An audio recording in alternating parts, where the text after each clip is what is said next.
Welcome to the Souls of the Horizon and J-Cat Adventures. Dive into thrilling escapades, luxurious settings, and captivating tales through ebooks and print editions. Crafted for suspense, adventure, and timeless drama, these stories will awaken your spirit for excitement. Join a global fan community, subscribe now, and click the link to donate to support more stories you love. Note: this series contains mature themes, including romantic and erotic content, and may not be suitable for all audiences. Listener discretion is advised.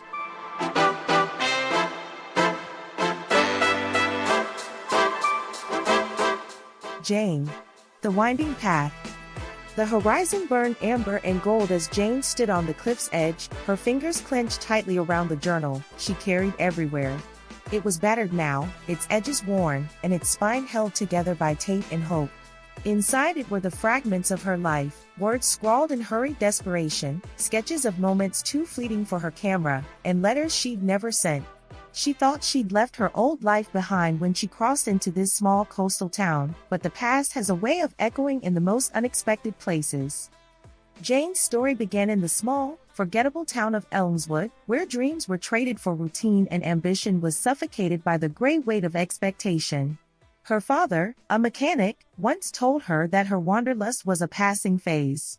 Her mother, a quiet woman with a love for gardening, simply smiled in that knowing way, as if she could see the long road ahead for her daughter even before Jane could. But Jane had known since she was a child that Elmswood was only the beginning.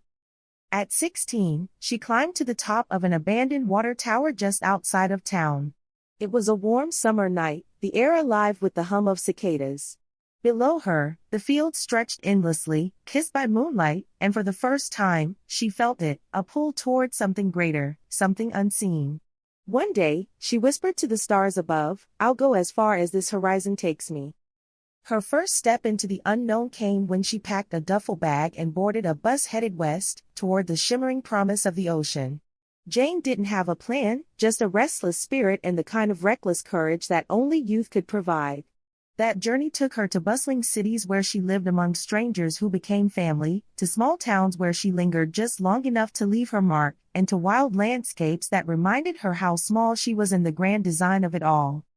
But the horizon is not always kind. It was in a rainy little town on the outskirts of Portland where Jane met Claire. Claire was like lightning, bright, electric, and impossible to ignore. They spent 3 years together, building a life filled with art and music and stolen moments of joy.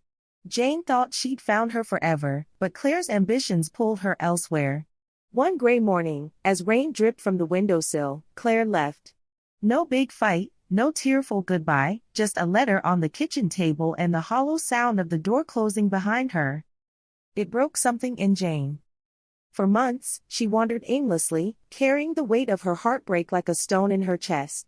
She worked odd jobs, bartending, cleaning, even teaching English in a small town in Peru, but no matter where she went, the ache followed. It wasn't until she found herself standing in front of a towering mountain range in the Andes that she realized what she needed wasn't a place or a person. It was herself. And so, Jane began to write. Her journal became her lifeline, a place to pour her pain and her hope, her failures and her triumphs. She wrote about the people she met, the widowed artist in Spain who painted sunsets to remember his wife, the fisherman in Greece who swore the sea held secrets, and the young boy in Kenya who dreamed of becoming an astronaut. Each story reminded her that pain and joy were universal, that every soul carried its own winding path. Years later, Jane found herself in the small coastal town of Horizon Bay, where the cliffs met the ocean in a dramatic embrace. It was here she decided to stay, not because the ache had disappeared, but because she had learned to carry it with grace. She opened a small bookshop called The Winding Path, where travelers and locals alike would stop by to share their stories. The shop became a haven for those seeking connection, and Jane became the quiet keeper of their tales. One day, an old man walked into the shop. He carried a leather-bound journal and asked if Jane could repair its tattered spine. When she opened it, she found pages filled with stories, tales of love and loss, of triumph and failure. The man explained that he had spent his life traveling, just as she had, and that he wanted his stories to live on. Jane smiled, feeling an unspoken bond with this stranger. As she worked on the journal late that night, she realized something. Her life wasn't defined by the horizon she had once chased so desperately. It was defined by the moments between, the people she'd met, the lessons she'd learned, and the stories she'd gathered. And as the sun rose over Horizon Bay, painting the sky with hues of amber and gold, Jane stood at the edge of the cliff once more. This time, she wasn't searching for what lay beyond the horizon. She was simply standing still, grateful for the winding path that had led her here. Months after the old man left his journal in Jane's care, her small bookshop had become a quiet beacon for wanderers and storytellers alike.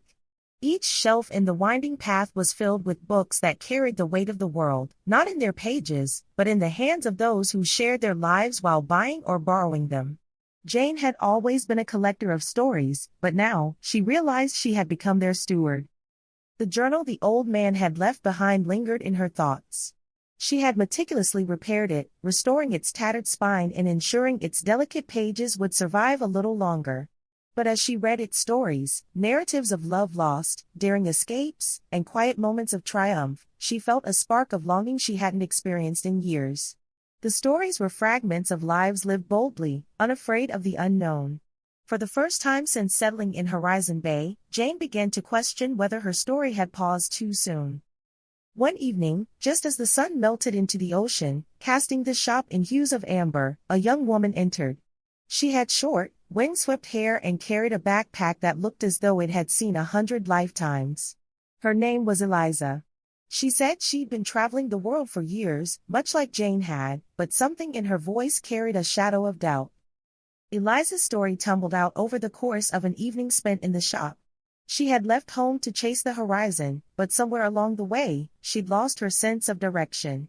Her travels had become a series of disconnected moments, and now, standing on the edge of 30, she wasn't sure what she was searching for anymore. Jane listened, her heart aching with familiarity. That night, after Eliza had gone, Jane opened the old man's journal again. It occurred to her that perhaps it wasn't just a collection of stories.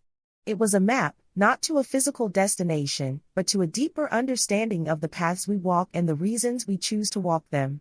As she turned the pages, an idea began to form. Perhaps her role wasn't just to gather stories but to share them in a way that could guide others. The next morning, Jane placed a sign in the shop window, "Story Circle tonight. Share your journey." She didn't know if anyone would come, but something deep within her told her it was the right thing to do. As the evening sun dipped below the cliffs, a handful of people gathered in the cozy warmth of the bookshop. Eliza returned, bringing with her a travel-worn notebook filled with her fragmented thoughts. An elderly couple, longtime residents of Horizon Bay, came to share the story of their 50 years together. A teenage boy, quiet and reserved, brought a poem he had written about the waves that crashed against the rocks below the cliffs. Jane sat among them, listening as their stories wove together like threads in a tapestry. Each voice added depth and color, and for the first time, she felt the true weight of the role she had chosen, not just as a collector but as a storyteller herself. By the end of the evening, the group had decided to meet regularly, each gathering becoming a shared exploration of life's winding paths. When Jane returned home that night, she stared at her journal, untouched for weeks. Slowly, she opened it and began to write, not about her past but about the new chapter she had unwittingly begun. The story circle grew quickly. Word spread through Horizon Bay, and soon the little shop was brimming with voices. Travelers passing through town heard of it and stopped by to share their tales. Jane marveled at how the stories seemed to build on each other, each one a puzzle piece revealing a greater truth about the human experience. Yet, amid the inspiration she found in others, Jane couldn't shake the feeling that her own story was incomplete. One afternoon, as Jane was rearranging books, she found an old map tucked between two dusty novels. It wasn't a traditional map but a collage of hand-drawn symbols, cryptic notes, and the outline of a coastline that vaguely resembled Horizon Bay. At the bottom, written in an elegant scrawl, was a single phrase, "The journey is the destination." Intrigued, Jane asked around town but found no one who could tell her anything about the map. She placed it on the counter in the shop, hoping a passerby might recognize it. Weeks passed, and though it drew curiosity, no answers emerged. Then one evening, as the story circle was winding down, Eliza noticed the map. Her eyes lit up as she traced her fingers over its surface. "I've seen something like this before," she said. She told Jane about a similar map she'd found years ago in a remote village in Ireland where the locals believed it marked the resting place of stories yet untold, a mythical idea that the greatest stories weren't written down but lived. For Jane, it felt like a call to action. The next morning, she packed a small bag, leaving the shop in the capable hands of her assistant, Margot. For the first time in years, she set out beyond the familiar bounds of Horizon Bay. Eliza decided to join her, eager to rediscover her own sense of purpose. The journey took them across rugged landscapes and into forgotten corners of the world. The map led them to abandoned libraries, hidden groves, and ancient ruins. At each stop, they encountered people who shared their stories, some joyous, others heartbreaking. Jane realized the map wasn't guiding them to a single destination. It was showing them the threads that connected all souls, weaving a tapestry of human experience. It was in a remote seaside cave that Jane finally understood. The cave walls were covered in carvings, each one a symbol of a story told over generations. In the center of the cave was an altar, and upon it lay an unmarked journal, its pages blank. Jane hesitated before picking it up, her fingers brushing its leather cover. It felt like an invitation, a challenge to add her own story to the countless others. As she stood there, Eliza spoke softly. "Maybe this is the point. Not to reach the end of the path, but to embrace every step of it." Jane smiled, tears welling in her eyes. She opened the journal and began to write, her words flowing freely, unburdened by the fear of what others might think. She wrote about the horizon she'd chased, the love she'd lost, and the new beginning she'd found in Horizon Bay. And as she wrote, she felt something she hadn't in years, a deep, unshakable peace. When Jane and Eliza returned to Horizon Bay, they brought the journal with them, placing it on a pedestal in the bookshop.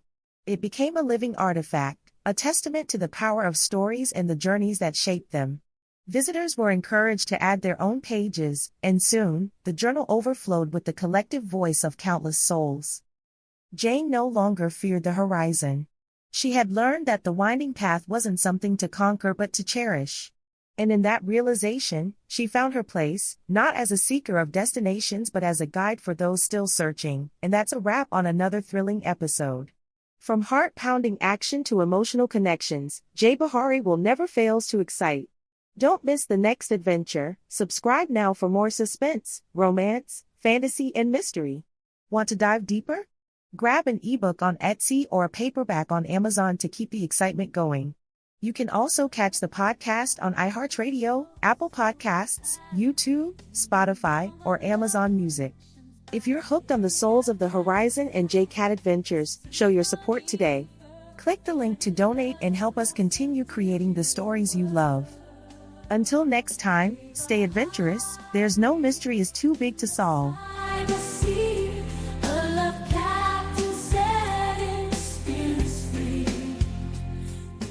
Disclaimer and notes.